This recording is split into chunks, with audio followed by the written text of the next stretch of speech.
So our topic tonight is language acquisition and consolidation.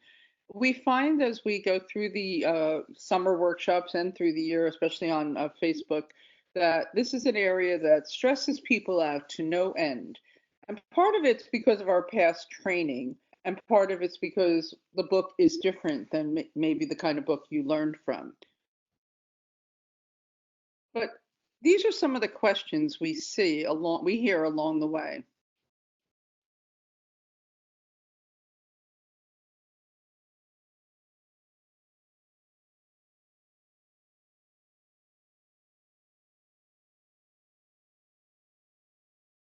Sorry.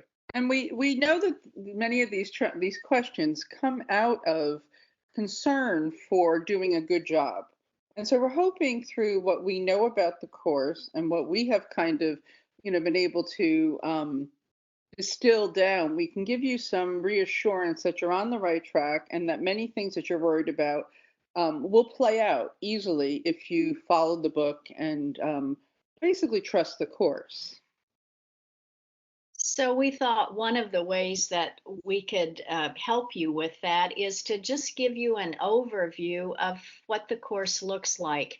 Some of those questions that you just saw on the previous slide, I think are a little bit more clearly answered if you take a look at the overview. Whereas you can see in Unit 1, we have just the basics. 3 cases, 3 tenses, and that's pretty much it. Yeah, there's some other things in there, but that's really what Unit 1 focuses on. And then all of Unit 2 is really what we call the adjectival unit. This is where we get the adjective noun agreement, those relative pronouns. One of the frequent questions we get is, well, why is the genitive not introduced until stage 17? Well, it fits very naturally into the storyline in Unit 2, and it further further develops that whole idea of adjectives in Unit 2. And then we have participles, and then we do have obviously some more verbs in there with the irregulars, infinitives, and pluperfect. But for the most part, it's really about adjectives. And then, of course, Unit 3 is where we get all of those verbal forms, the participles, subjunctives, passive, ablative, etc., and future. And that's another question we get. Why is the future tense taught so late in the Cambridge Latin course? Well, frankly, the future tense was not used that frequently, and there's just not really a need to introduce it beforehand. And then in Unit 4 is where all the consolidation takes place with the gerunds, the indirect speech, the gerundives, historical infinitives, irregular forms, etc. And the main reason that the course was developed in this manner was really because of the storyline itself. It's the storyline that drives those language features, which we'll talk a little bit more about now. So they did have a plan. So it's not just, I don't want to teach something until a certain point. It's as Martha said, some things don't have a frequency. Some things make more sense if you have other structures underneath that structure before you get to it. I mean, there is science behind it, which we would be happy to share with you. This is the Pugna story. And this is where the students learn imperfect and perfect tense, both at the same time. It's not hard to teach it this way. They have a very good reference for one another. And so it's not a problem. Subito is underlined because that is that catchword, that word that indicates that you need to pay attention. This is the place that something is happening. So there is that difference between what was ongoing past and what is now the past perfect, past completed action. And we can, and with both of those tenses in the same story, we can really emphasize the difference between the two tenses by asking good questions. And we feel like that's really one of the key things that you as a teacher needs to do with all of the stories, and that's work on developing good questions so that you lead kids in the right direction. So, for example, in that first sentence, you would not want to ask your students, where is Clemens walking? You want to make sure that you ask, where was Clemens walking, and what was Clemens doing? So you want to emphasize those verb forms as you're asking those comprehension questions. I always like to ask my students, how would you film this? What would you do to illustrate what's going on? And I often shown them, funny thing happened on the way to the forum in stage 5 with the theater. And so I would re-show that first few scenes where, everybody's in town and you see the people doing all kinds of things. And we would talk about the difference between why you would film some of it as kind of all happening at the same time and ongoing, and then when would you want to make a close-up? And of course, as soon as you hit Subito and this punch, you want to be right there. And then a bit of a flashback to, not flashback, a pull away to see the people laughing and encouraging. So it kind of gives them a good sense of why language actually has two different tenses and how they function. And that's our point here. You don't give them facts that they need to memorize and hope that they'll be able to apply it to language. The story itself, by illustrating that, is what gives them a sense of how language operates.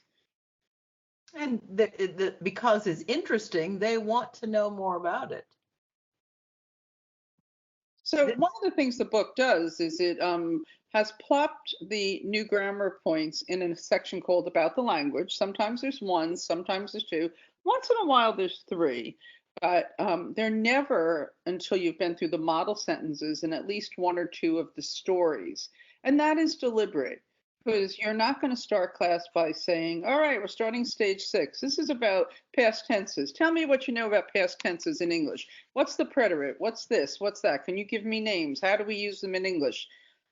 Those are not the questions you're asking. They're not where your focus will be. Your focus will be on the picture and the model sentences and getting the kids to give you a sense of what's happening in the language itself. Often you'll have a student say, all right, what is this? It looks the same, but it's spelled differently, or that's a different ending.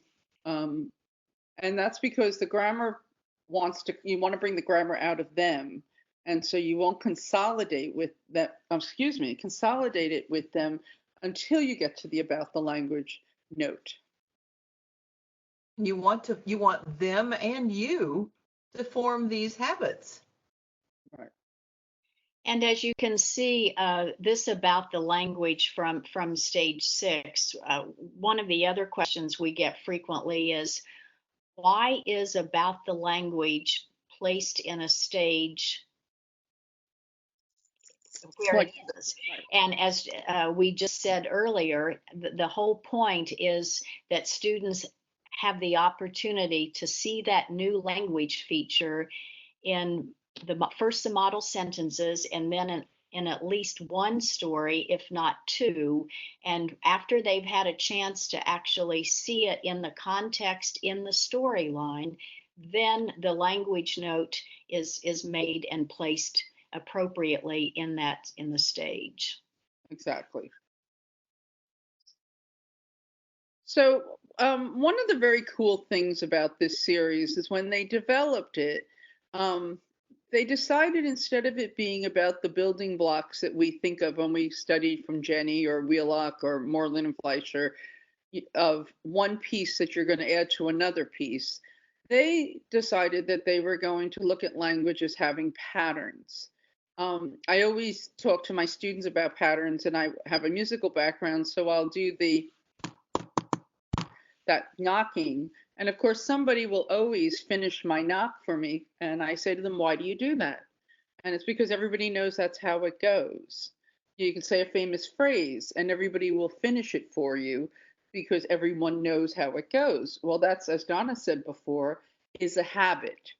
It's an expectation of how some things are going to behave.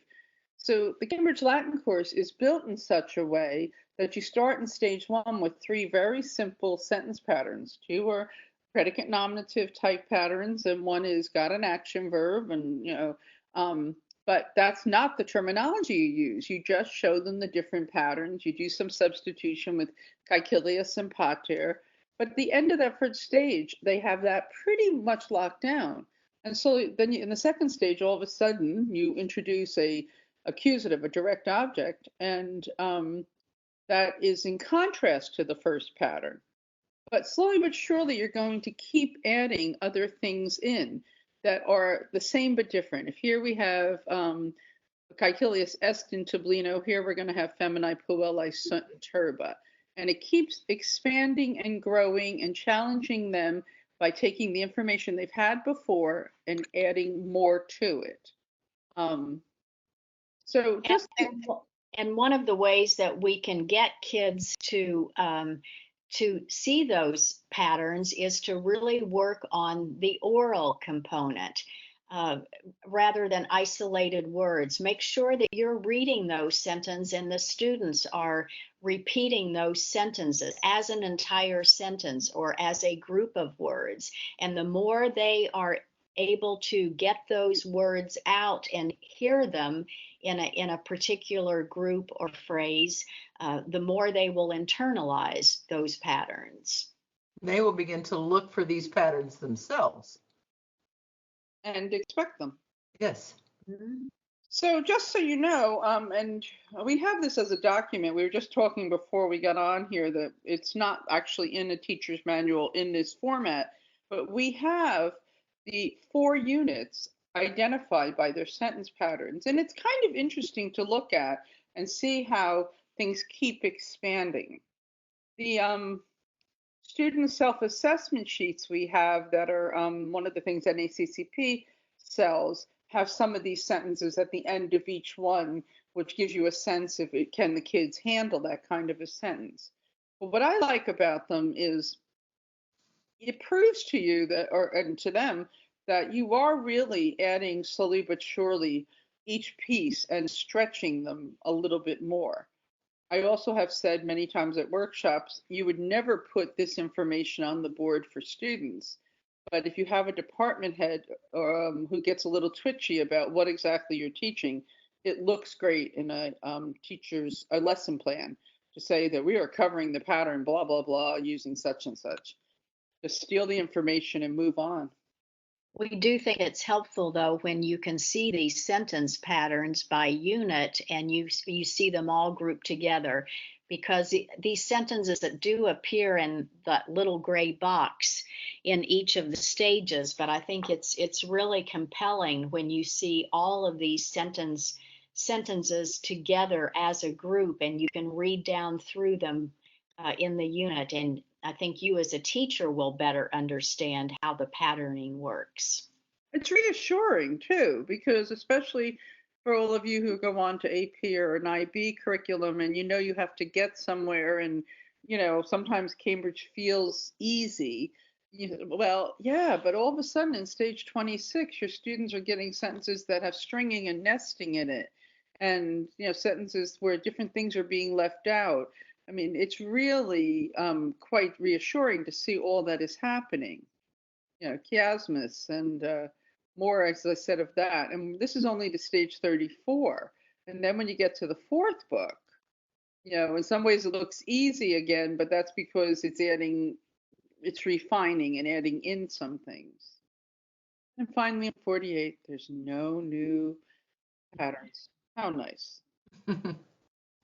We have a question. Do you have an example of a good question I can ask or just a good response when kids don't recognize or understand quaesivat?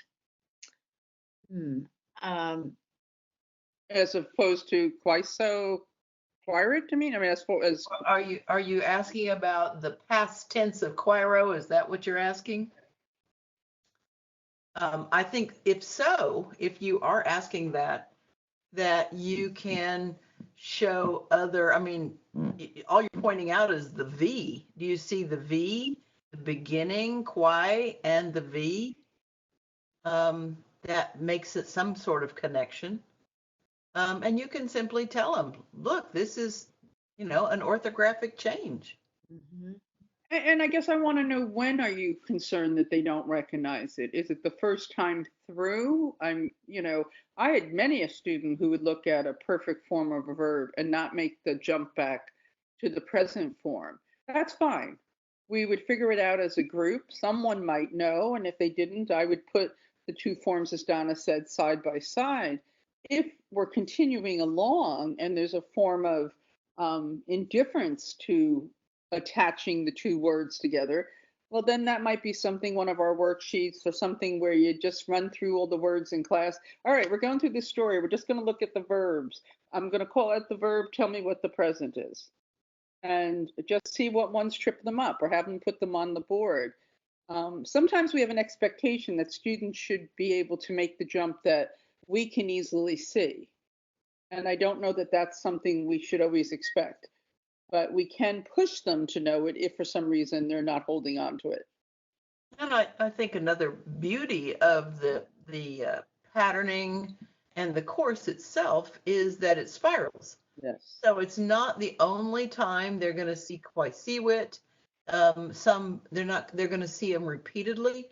Mm-hmm. Just like in this particular picture right here, the sentence patterns pretty much stay the same with a few things added in.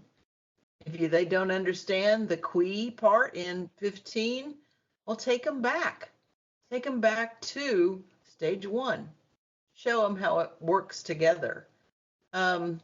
They can then, you might want to revisit some about the language forms at that point of earlier, easier, and then redo it again. Well, and as we've often said with this one, the basic sentence is simple. Yeah, senex erat rex cogidubnis. And then if they have trouble with qui, you're the one that said to me, Donna, it's often just a vocabulary word. Right. Say who. But if you want them to understand who the who is, I always would ask them, well, what's the answer to who was holding the scepter? Oh, senex. So it's really two basic sentences. I think we get boggled down by, can they form, identify, give the gender number in case, recognize the antecedent, and if they can't, we see it as we have failed. And almost always, if you simply give them a definition of qui, they have absolutely no difficulty in translating that phrase. That's right. And Or seeing the antecedent. It really doesn't matter what the gender number in case of qui is if they can read it. Right. It's just going back to something we often talk about. It's a prior learning on our part that feels, and what do I always say? It's the defensive Latin thing. They might need to know this at some point, so therefore I should make sure before we go past page 1 of stage 15 or the about the language, that they know everything about the relative pronoun that they could possibly need to know, which really is counter effective. If you get them the word qui meaning who, and you go on and they keep seeing that pattern, and then you start with some other ones in cui, and then they go, oh, okay, these go together. Then you show them a chart and say, well, it has all these forms in case you're interested. Because by that point in time, they will have seen so many examples that are similar, or patterns, if you will, then it just is much easier for them to read the sentence. It's just letting go of our need to give them certain information, preloading the information. So we did it again. Servus est natrio, hic servus est volubilis, and we have sentences that really aren't all that different, except we then in the third sentence there, we get the complementary infinitive. We don't tell them it's called that. We just use it. It's again, they see the familiar first, servus est, volubilis est, and same here. so that it's eventually, we always take them from what they know to what they don't know. But there should be a certain comfortableness. It And should. if you prompt them with the definition of protest when you get to stage 13, voluptuous is able, and then see if they can finish it. And most often they will certainly recognize coquerate, to cook. So sometimes it's just a matter of front loading them with a definition of a word and then letting them complete the sentence pattern. And part of that, wanting them to be in charge of their own learning, I've had students in a sentence be able to tell me this. Well, lupulus, and like Martha, I'll say is able, and then the kid will say to do something if they don't know kokora. They'll always give me. I'm a big one on something or someone, because then that shows me they know what kind of thing needs to fill the blank in, and then it's just a matter of meaning. Now, then we'll talk about what's this a picture of, and what does it seem like he's doing, and I might say, what if I said grumio canum optimum cocora potest? Oh, and I haven't gotten into English there. I've just left it all in Latin, but gave them a slightly different context.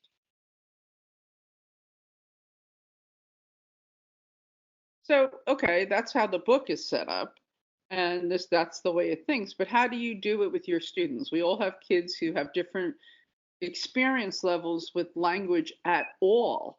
A student that comes to you having written beautifully and knows what every grammar point, part of speech is, versus the student who may not know any of that. So what makes it work in our classroom?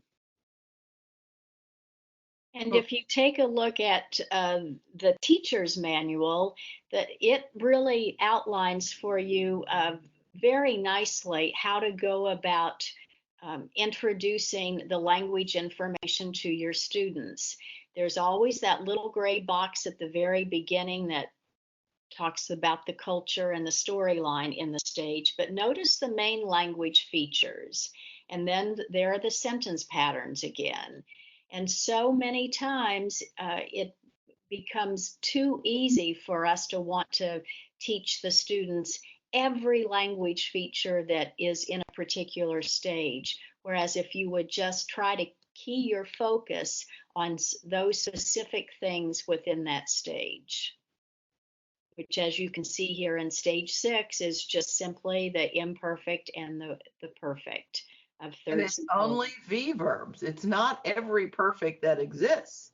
Right. Let's get them used to the perfect first, the concept, before we begin to throw other things in with it too. So it's a kind of form of relaxing in your teaching and saying, okay, we're just going to focus on this now. I think that can help. And notice that sometimes most of the time, the focus of exercises may be different than what's going on in the actual new acquisition points. And that's so that while it uses it obliquely, so that the students just sort of take it more gradually. This almost in some concept, was very difficult for me at first. Me too.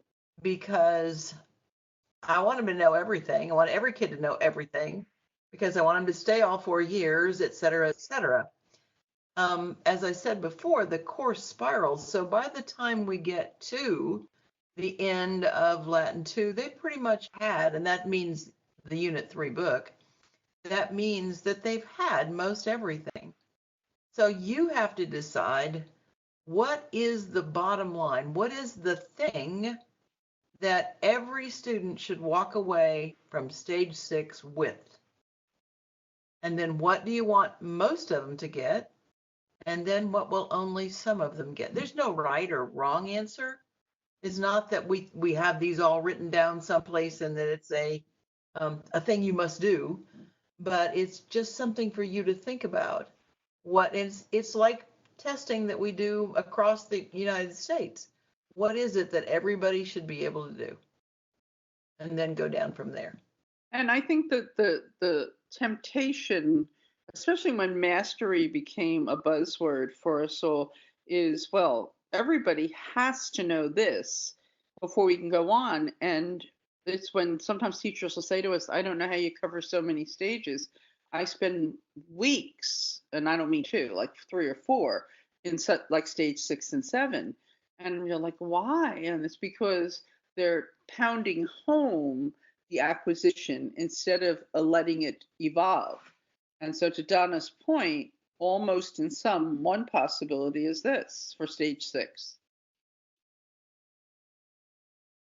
You want everybody to know that BA and V are the endings as was, were, and ED in English.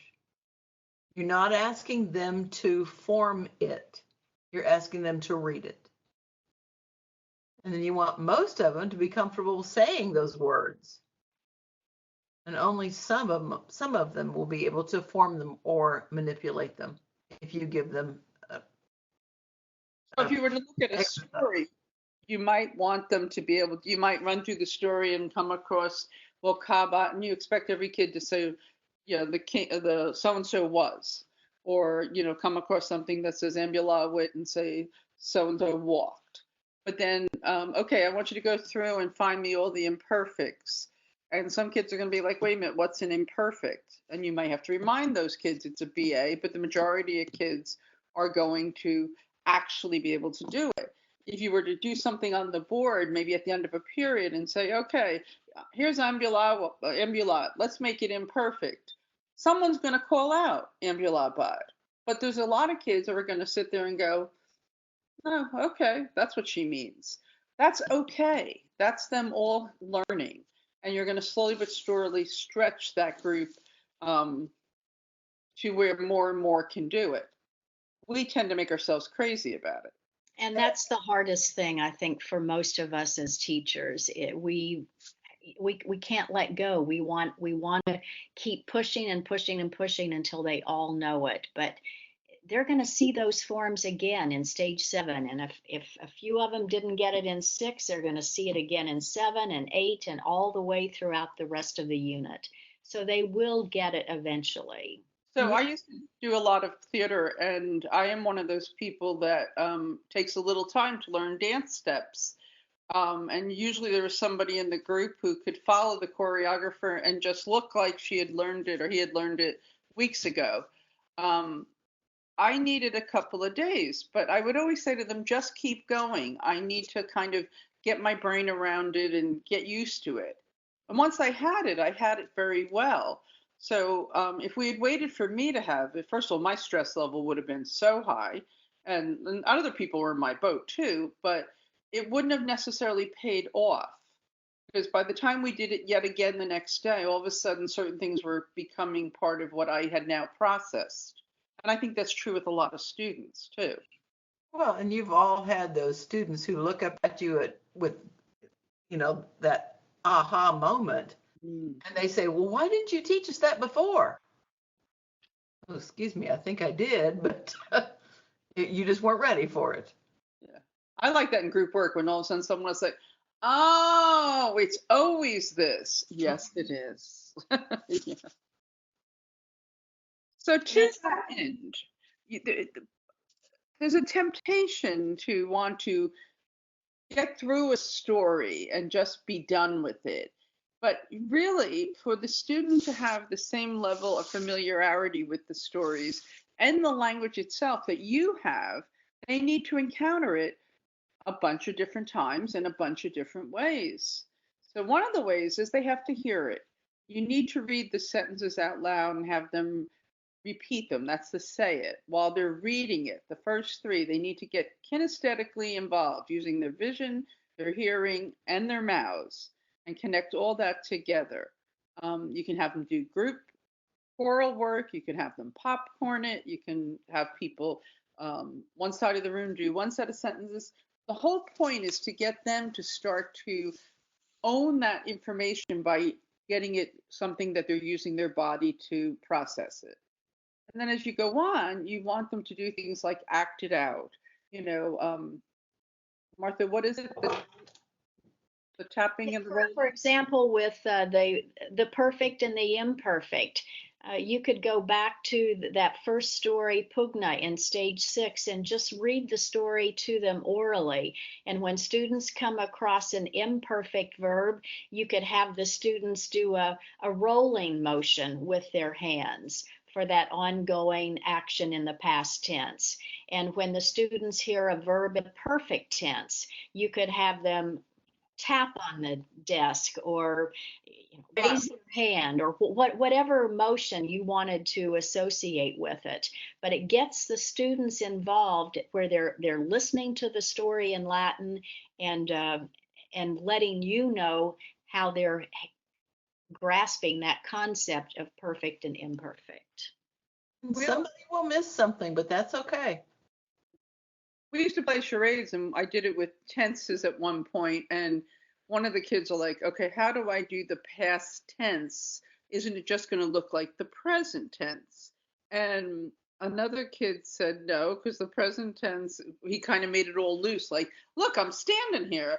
And the past tense, he was like frozen. And of course, imperfect was moving. And it was so interesting because whether those were the best examples or not, this whole discussion that happened around it proved the point of understanding the difference in what the tenses were illustrating. And there does come a point where you may want them to use in a story, either translate what it says or like in some of the activities you pick either the singular or the plural, so they get in the habit of matching up the NT words with the words that end in AE and I and ES and so forth, so that there's a bit of getting the learner to connect the dots. But you have to do all these things with them and not expect them to just naturally get it, but work them through it. We already talked about the placement of about the language in each of the stages. So once you get to about the language, then what do you do with it? Well, you take a look at those examples. Every one of these is written really well, and I would certainly not send this home as an assignment or have kids do this without your guidance. This is really, these sentences in the about the language section are really meant for you to work with your students together. It helps you understand how well they're understanding the different concepts, and we've given you some suggestions here. You can take those examples. You could even put them on the board without the translation. Right. And work with those sentences. Or depending on who's sitting in front of you, you could simply go through it systematically. Number 1, read the sentences. So number 2, number 3, and so forth and so on. And then once you've talked about the new language information, go back to a previous story or one that they have just recently read and ask them to find examples of those tenses. And then you may find it very helpful for many of your kids to go back to about the language section from previous stages, just as a quick review. The more times kids can see those patterns, the more they're going to internalize those concepts.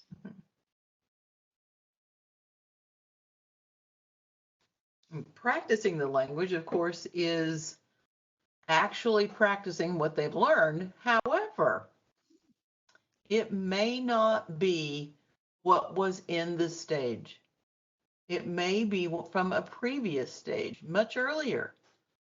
So they need to constantly spiral, constantly repeat what they know, what they've learned. And this is another reason that it's good to go back to an about the language and say, oh, don't you remember we did this at stage whatever? Look how it applies to this. Which of course means that you have to be really familiar with where things are in the book and may want to mark all over your book to get to that point. And I found with my students, there were certain exercises like this number 1 here that needed some setup. My students wouldn't necessarily, I shouldn't say all my students, but there was a significant amount of them who would look at this and not know what they were, why OPD and OPDO are there, and what is that, practicing. So we would spend a little time revisiting that one's genitive and one's dative in most cases, if not all. And we might actually, because this is in stage 22, it's probably fairly early in their second year, we might actually take a few moments and talk about what some of the other forms are, just to get their brains back in kind of the mode of, right, that's what's going on here. Because that's a little bit more sophisticated. The second one, usually you didn't have to do a whole lot of work because it's really adjective, noun, agreement, and many times it's exactly the same ending. Not all of them, but so I found like with one, I'd fuss with it. Number two, I often would say, I think you can handle two, and they would. Yeah.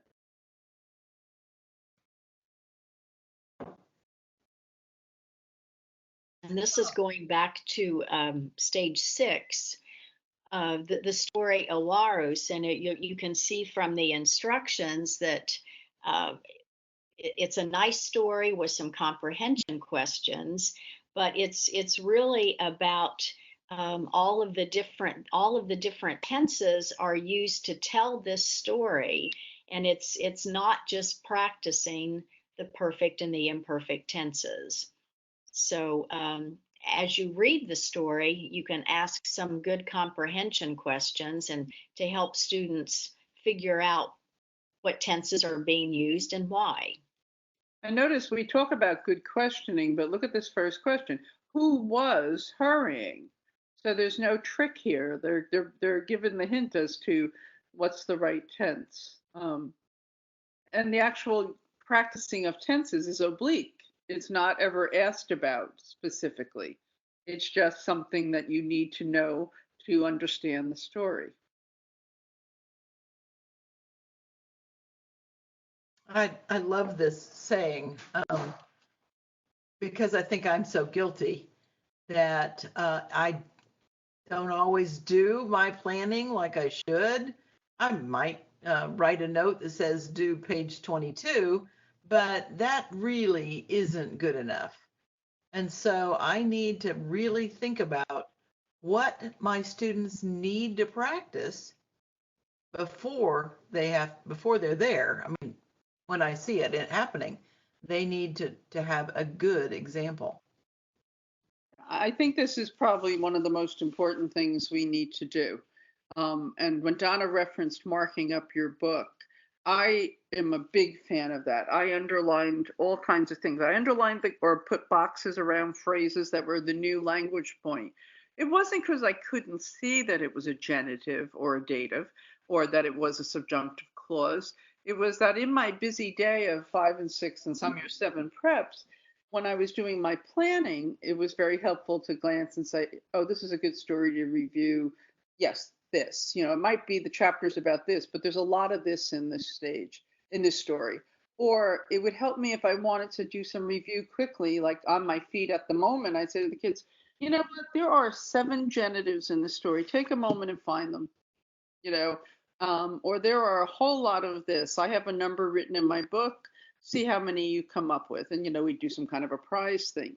But that all required me to have it written down somewhere. And let's face it, you don't want to have to rewrite it down every year. So if you start to build a tool that you can reference, it really helps. And those Post-it notes come in really handy for that kind of thing. Amen. To make a note. Oh boy, this exercise was really hard, or this was way too easy. Just having those kinds of notes can be very beneficial. And obviously, the more experienced teacher you are, the easier that sort of thing becomes. But let's face it, every year we have students in front of us. Every group of students is different.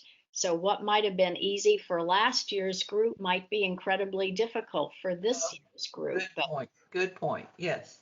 And the other thing is, just because something like we're going to show you some stuff in the teachers section of Elevate, just because something says V for imperfect versus perfect, you think, oh, I just did about the language. I'm going to give them this. And then you realize it's actually testing some or pushing some other thing, and it really was hard for the kids or didn't really fit. I have some things that I finally had to write in big print. Do not assign this until you have done such and such. Because every year it would seem like a good idea to assign it first, and then the kids would be like mad at me when they came in the next day. This made no sense. Why'd you do this? And they were right. So that note taking for me really helped. And we've already talked a little bit about doing some of these things with a story. You've read it. Let's say you've read a story. You've talked about the characters. You've reinforced the plot line. You've asked those good comprehension questions. So after you've done all of that, then you ask those questions about the language and use those stories to pull out whatever the language feature is that you want to either review, or perhaps it's the new language feature in that stage. So these finding drills are so important with every single stage, and it can be anything. Obviously, in stage 6, the verbs that have the V or a BA, but just because it appears first in stage 6, you also want to do it in stage 7 and 8, and you want to continue that until the kids get used to seeing those patterns. And it tells you a lot. I would say something like find all the verbs that have a V, and some kid would come up with survey. And I'd be shocked that they thought slave was a verb. Well, they hadn't thought that hard. But it really helped us to have that discussion. Mm-hmm. Or I'd say find all the imperfects, and I'm thinking the BA imperfects, and some kid who was on top of it would have 23 to my 19, and I'm like, where'd you get 4 more from? And they had forms of erat or erant. And so it's really a good way to get a sense very casually of who knows what and where the problems are. And it's kind of fun too. I would do something like, okay, how many people think there's at least 15 BAs? And, anybody got 16, 17? And after a while, when the kids learned that I wasn't going to beat them up about it, you'd have a kid stick to their guns and say, I have 23. Or a kid say, I only have 7. What am I doing wrong? And that was a really easy way to help everybody get on the same page. These substitution drills and transformation drills are great oral practice. With their book shut, even changing portat to the imperfect, or changing ambulabat to the perfect, either one of those, the substitution or the transformation, either one. And it is a way to get them back, to get them into what the language sounds like, instead of just looking at it. Remember we said, see it, say it, hear it, all those things. And so we want them to own their own language. And I had those whiteboards, actually mine were pieces of shower board from Home Depot.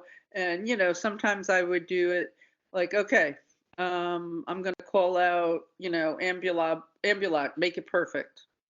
Or he walks, make it the right form. And kids who would never feel comfortable trying to do that as an official assignment will quickly try, because there's no danger in it. If they get it wrong, they wipe it out and it's gone in 2 seconds. But it's very informative, because it's a checking for understanding the way I think you should be checking for understanding. Oh, of the 32 kids in this room, I gotta say, most of the boards came up with the right answer. Or, oops, nobody seems to know what I'm asking. What's wrong with the question? Or why is this hard? Sorry, Jen. No, I was gonna say, I think that gives you a lot of information. Go ahead, please. I just wanted to say that the kids absolutely love those whiteboards. If you don't have a set of those, I would highly encourage you to have a set. They will, they just love them. It can be like individually or with a partner or in a small group. And it's just a really good way to reinforce a lot of the language that you're working with. And as I said, it gives you so much feedback so quickly. I used to do it where I say, like we'd have sentences that didn't have an express subject, suppressed subject, right? And I'd say, so write down who's talking or who's it about. And you'd think everybody would know it was Caecilius, and three kids would mention Quintus because he had been in the sentence before as the direct object. And that was very informative, and I think and you don't have to grade it. It's just information. Mm-hmm. And you notice on here it says after a second read too. Yeah. One of the things that we like to make sure that you do is go through those stories, not the same way, but go through those stories more than once. And it's a quick thing, both at the beginning and the end of a class. Mm-hmm. You can start your homework as soon as you can show me write down two imperfects or whatever, two infinitives, you know. Um,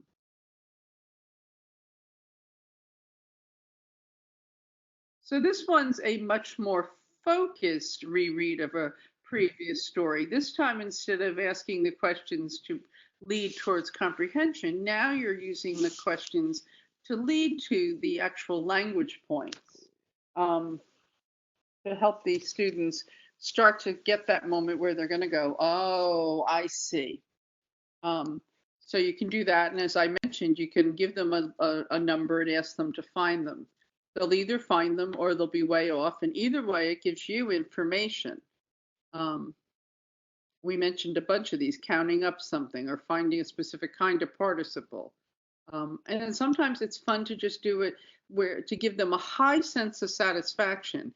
In stage 23 or 22, wherever this is, 23, if you ask the kids to find the imperfect verbs, they're going to think that's like a walk in the park. So that's kind of a nice thing to do, especially if you want to practice something before you get a new version of it coming up in the next couple of stages. Like right after this, we're going to get into subjunctives from 24 to 29. So, you might want to do some fun stuff, just getting them to prove to you they know different tenses. Mm-hmm. Or other patterns, Or the term indicative at this point. Right. And imperative. You have to know it. It didn't have to know it before now until they have something else to oppose it. I remember exactly that when I started talking about this subjunctive. Some of my kids said, "But what have we been doing all this time?" Mm-hmm. And said imperative, and I said, "No, that's only stages, 19 and 20." And so when I told them indicative, they were like, "Why doesn't anybody ever use that?" I said, "Well, it's like that thing where you always know it, so you don't really use it unless you're looking at what's different than it.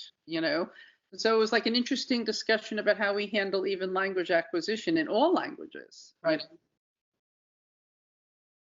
Oops, before that, we have to go to Elevate. Elevate is the online platform, if you're not familiar with it. And this is for the 5th edition, this is where you find all of the worksheets that exist for 5th edition. If you're using the 4th edition, there was a printed version of the Activity Masters and the Omnibus Workbook. And both of those workbooks have some excellent practice for students. So they took various worksheets from both the Omnibus Workbook and the Activity Masters, updated them to the 5th edition, and those are now the worksheets that are on the teacher resources. They're referred to as teacher study sheets, which is a name we don't really care for. We're trying to get them to change, but it hasn't happened yet. But anyway, they're basically student worksheets. Yeah, see, they use terms like civilization instead of culture. Martha, a long time ago, made a very astute point of view. She said, you might as well just print them all out so you basically can quickly flip through and see where they go. I used to like it when they actually had a point number. It'd be 6.1, 6.2, because then I would put that number in my version of my textbook that I had made into a teacher's manual. You would have to say, worksheet pugna, worksheet poeta et canis. So I would make a point of getting them either where you can see them easily, like in Apple, and I think PC has it too, where if you look at your overall thing, you can see, what's in the different things by seeing a picture of it. that might be one way to do it, but I would probably print it out. So in stage 6 here, you have some translations and some other things. We thought it was interesting to just point out, like, here's an example. They don't actually teach after or because. They just use them. And then they want to make sure that the students know, how they would fit in a sentence. But look what's being practiced without much discussion is the tenses. Mm-hmm. So this might be something you would do. This you could do possibly after the model sentences, or well, probably not. Probably still need a little time, but it's just the kind of thing kids could easily do themselves. And it's after. It shows the difference. Sorry, shows the difference between the perfect and the imperfect without an explanation. It is because of the way it's used in the sentence. Absolutely. Oops, I lost my. Yeah, and if you are using Elevate, and if you take the time to print all of these out and then make a cover sheet, you'll notice that they're organized differently than the 4th edition. They're in 3 categories. There are language worksheets or study sheets. There are the story-based ones, and then also the civilization or culture. So if you print them all out, you have a cut and make a cover sheet for yourself. You can add little notes about, oh, this is really good, or this is a waste of time. I'll never use this one. Right. And like this one here, it's derivatives. I never used it. To my mind, it wasn't particularly a good one for derivatives. I was going to do derivatives in a different fashion. So see, there's an example of when you look at it, you say, oh, I just taught Pugna. I can give this for homework. You can go right ahead, but it doesn't reinforce anything that I might want to reinforce at that point. Right.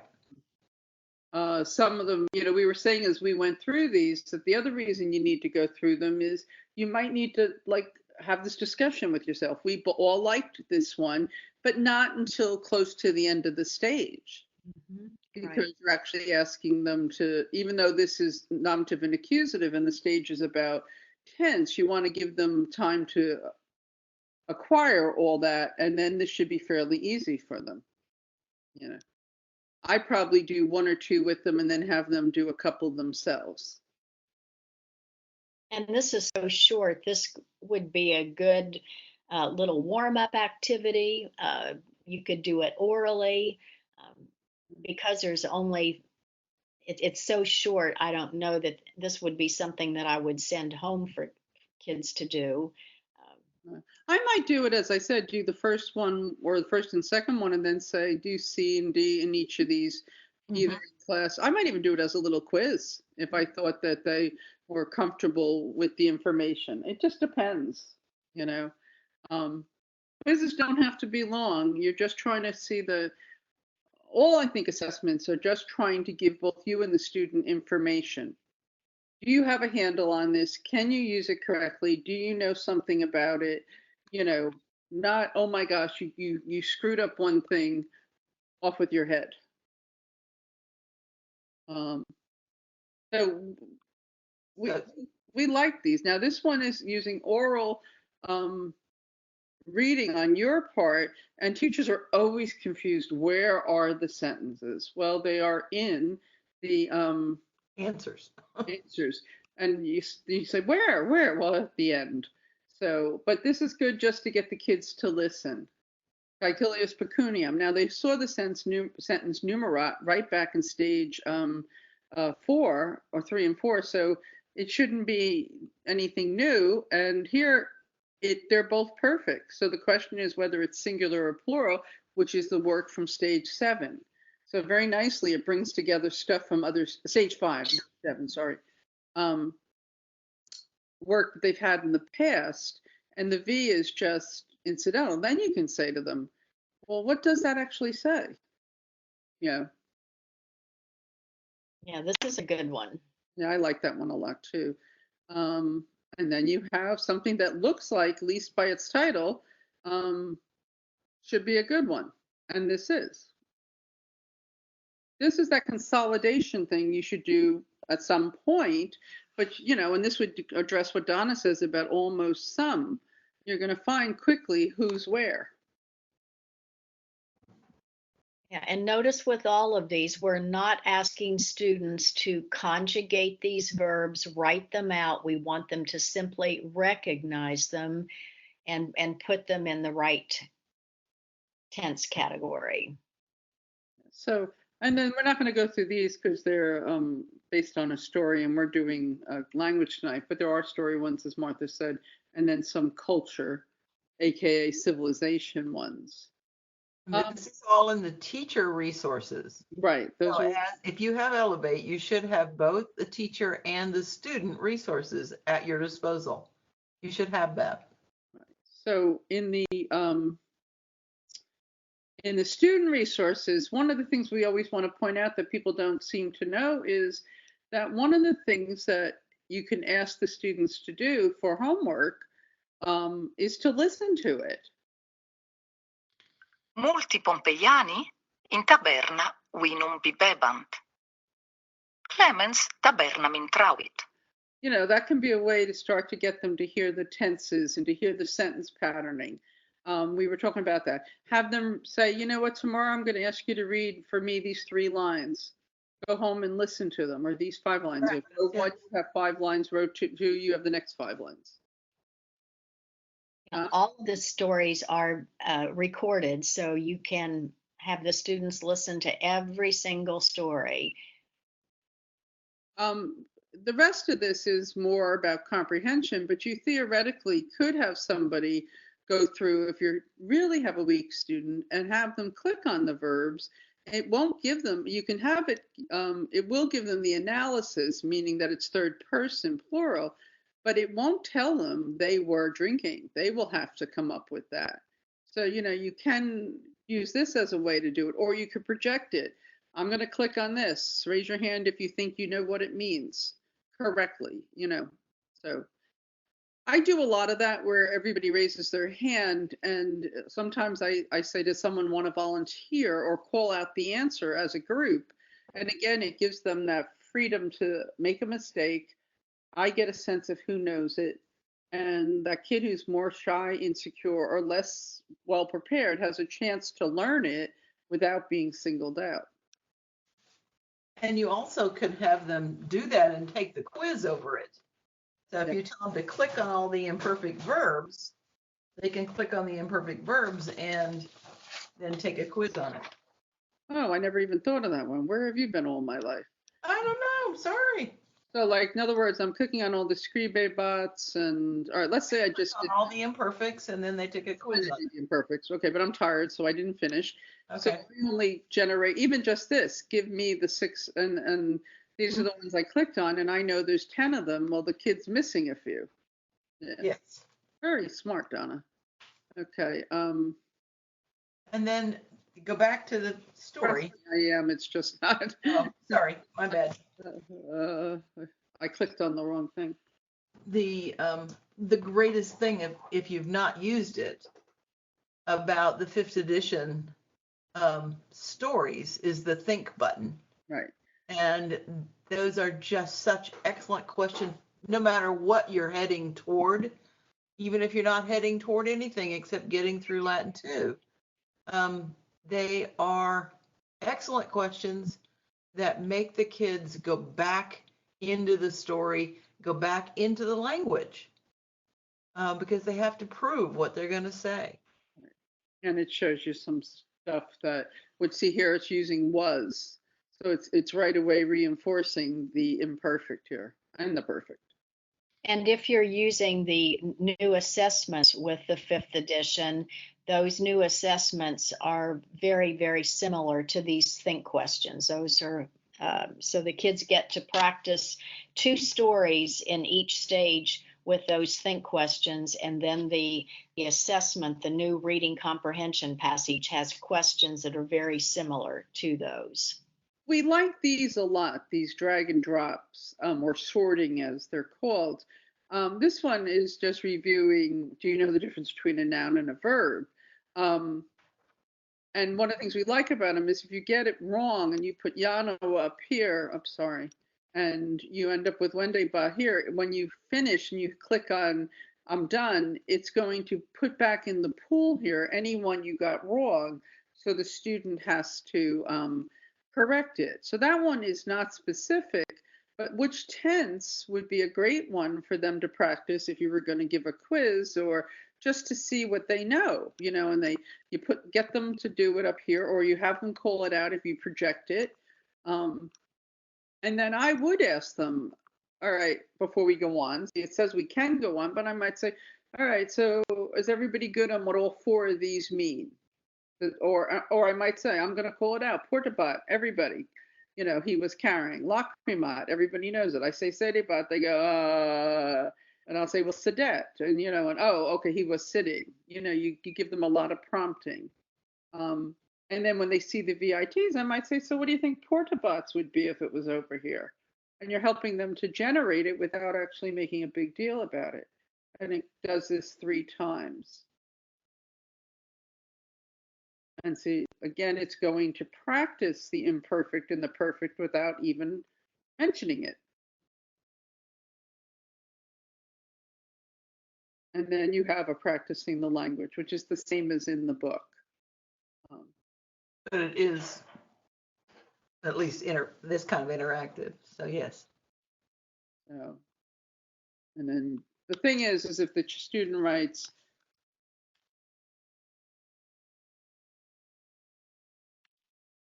it's going to tell him they're wrong, but unfortunately, it's going to give them the right translation. So just be aware that if you're sending them home to be done, I wouldn't count them for a grade. I would do something with the information the next day in class. If I told them to do those practicing the languages for homework, which I don't tend to do, then I would use other sentences in class to test on the same thing. And on that note, we are at the end of our time this evening, and we would just like to remind you that we've got 2 more webinars coming up. The next one is November 14th. We're going to take you through an entire stage, and we have chosen stage 7. And then we're going to end up the year in December, on December 5th, with one on extensive reading, and that a lot of that fan literature that we'll talk about. So we hope that you will join us for those upcoming webinars. And if you have any questions whatsoever, we're here to help. Just email us at CLC Training. And can I just say one thing about this one? One of the things that's really beautiful is Martha took time before the summer workshops to really look at what you could do together. And I think if you're struggling with how to do a lesson plan, this is one you really want to see. Because, it's not just, oh, maybe you could do this. This is it's all written out. Yes, thank you. You're welcome. Well, I just think it's very important because people are always stressed about that. Yeah. Right. So we'll see you next month. Thank you. Thank you.